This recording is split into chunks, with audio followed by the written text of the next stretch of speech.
My name is Delilah, and they said my garden was nothing but trash scattered across cracked concrete. But let me tell you what really happened when an entire neighborhood decided to crush one woman's dream. When I first moved into that weathered brick townhouse on Maple Corner, I had almost nothing to my name, just a handful of ceramic pots, some packets of seeds I had bought with my last $20, and a vision that seemed completely insane to everyone around me.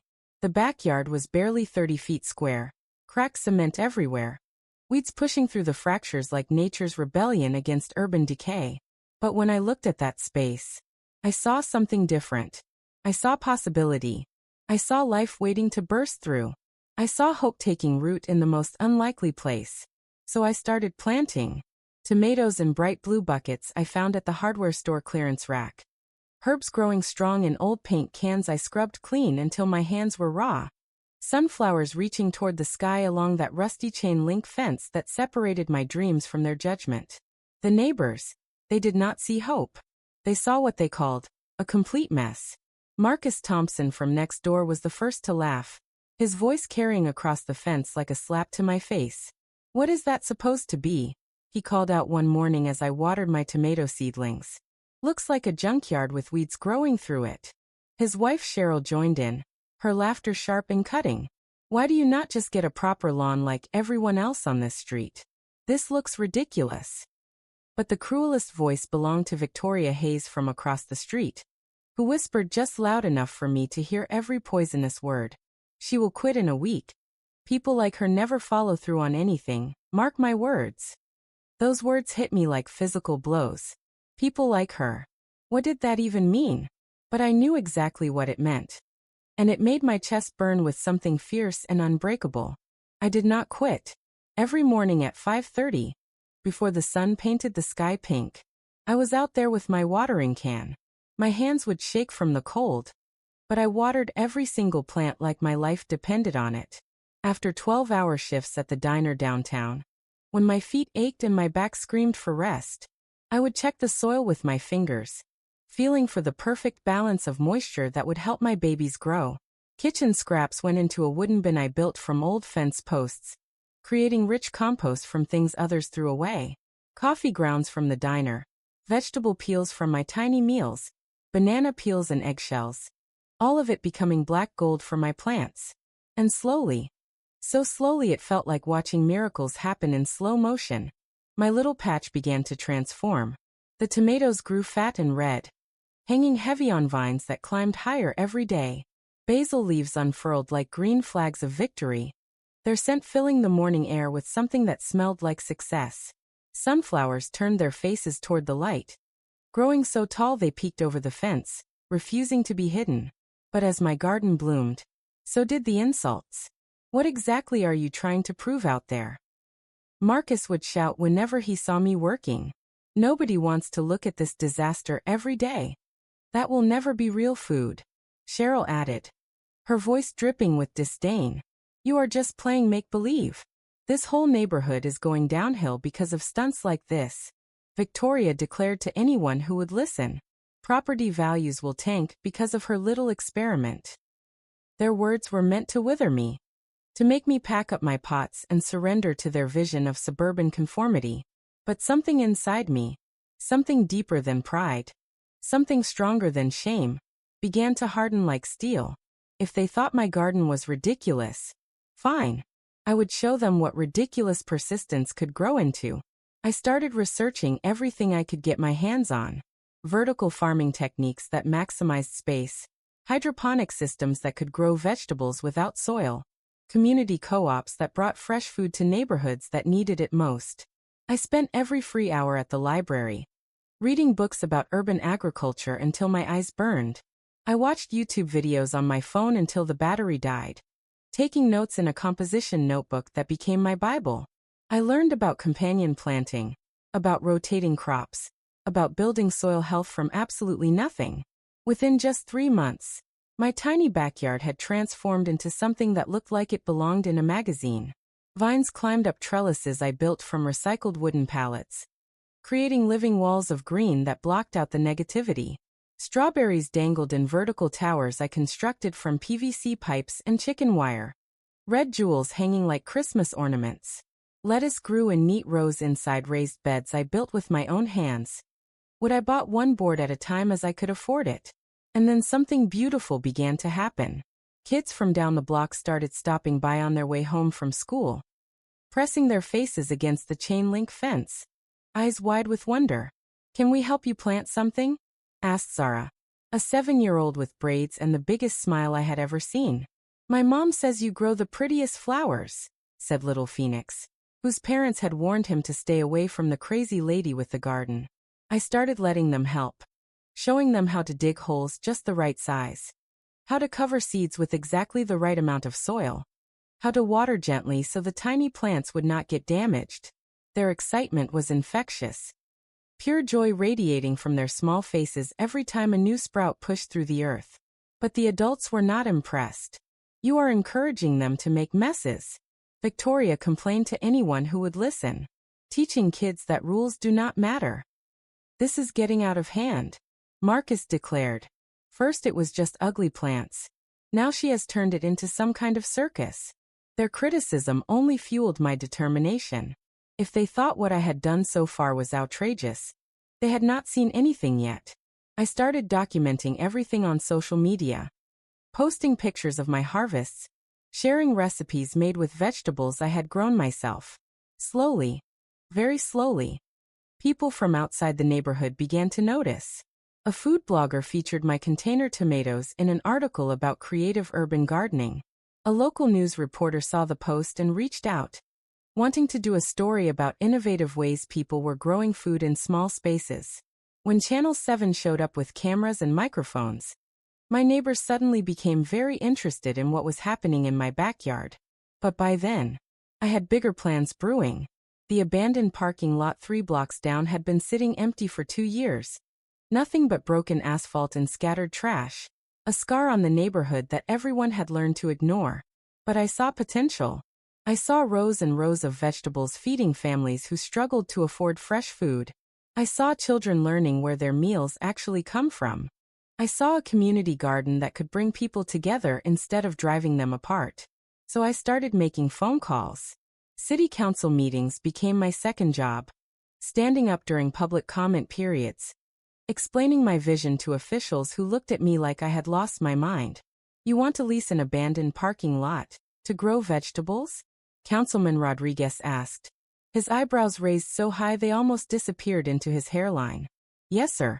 I want to create the first official urban farm in our city limits, providing fresh produce to local food banks and offering gardening education to neighborhood children."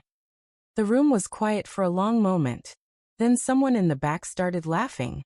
But I kept going, presenting research I had compiled, showing photographs of successful urban farms in other cities, explaining the environmental and economic benefits in detail.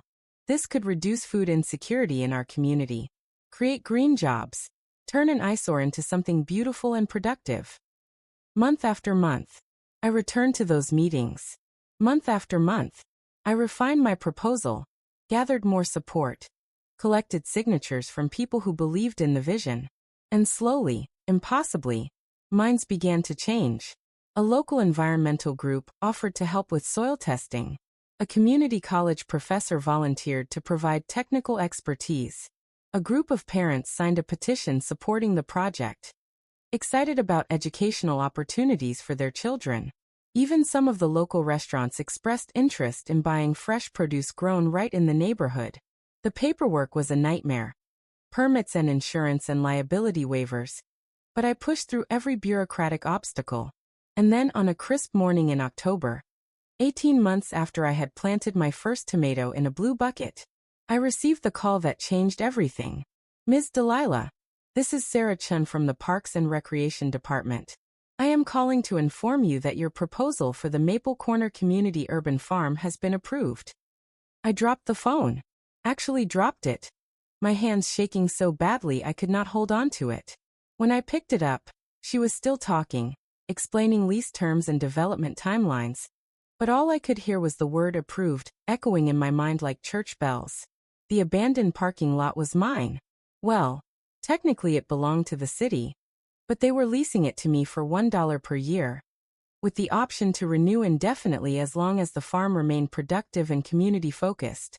I hung up the phone and walked outside to my little backyard garden, running my fingers over the tomato vines that had started this whole incredible journey. The neighbors were watching. They always were, but something in my expression must have told them that everything was about to change. Construction began 3 weeks later. Volunteers showed up from all over the city, people who had heard about the project through social media, through word of mouth, through pure curiosity about the woman who was turning an abandoned lot into a farm. We broke up asphalt with sledgehammers and determination. We hauled away decades of trash and debris. We brought in truckloads of rich soil, composted materials that would give our plants the nutrients they needed to thrive. And then we started planting, row after row of vegetables, organized by season and compatibility, maximizing every square foot of growing space. Tomatoes and peppers and eggplant in the sunny areas, leafy greens in the spots that got morning sun and afternoon shade, herbs arranged in spiral patterns that made harvesting easy and efficient, fruit trees along the perimeter, small varieties that would provide fresh apples and pears for years to come. The transformation was breathtaking. Where there had been nothing but broken concrete and weeds, now there were neat rows of green plants reaching toward the sky. Where there had been an eyesore that people hurried past, now there was a space that drew visitors from across the city. Children came on field trips, their teachers explaining photosynthesis and plant biology using real examples growing right in front of them. Families came on weekends, learning about sustainable agriculture and taking home fresh vegetables they had helped harvest. Couples came on dates, walking through the rows of sunflowers that had grown tall enough to create natural pathways. And the produce. Oh, the produce was magnificent. Tomatoes so red and perfect they looked like advertisements for themselves. Cucumbers crisp and cool, perfect for summer salads. Peppers in every color imaginable, from deep green to bright yellow to fiery red. Herbs so fragrant they perfumed the entire neighborhood with the scent of fresh basil and rosemary and thyme. We donated hundreds of pounds to local food banks, fresh vegetables for families who had been surviving on canned goods and processed foods. We sold to restaurants who were thrilled to have locally grown ingredients, picked fresh that morning and delivered the same day. We hosted cooking classes, teaching people how to prepare the vegetables they were growing, sharing recipes that turned simple ingredients into delicious meals. And every Saturday morning, we opened a farm stand right there in the middle of what used to be that abandoned parking lot. People lined up before we even finished setting up, excited to buy vegetables that had been grown with love and care instead of shipped from thousands of miles away. The irony was not lost on me when I looked up from bagging zucchini and saw Marcus Thompson standing in line, waiting to buy the very vegetables he had once mocked. "How much for the tomatoes?" he asked, avoiding eye contact, his voice stripped of all the arrogance it used to carry. $3 per pound, all organic, picked fresh this morning. He handed me a $10 bill for a bag that weighed just over 3 pounds, and told me to keep the change. Cheryl came the next week, asking for advice about starting her own herb garden, suddenly very interested in learning from the woman she had once ridiculed. "I was thinking about planting some basil, maybe some parsley. Could you tell me the best varieties for containers?" I spent 20 minutes giving her detailed advice, sharing seeds I had saved from my own plants, treating her with the same kindness I wish she had shown me. Victoria proved to be the most surprising convert of all. She started volunteering at the farm, showing up early on weekends to help with harvesting, her previous hostility replaced by genuine enthusiasm for the project. "I owe you an apology, Delilah. I was wrong about what you were doing. This is the best thing that has happened to our neighborhood in years."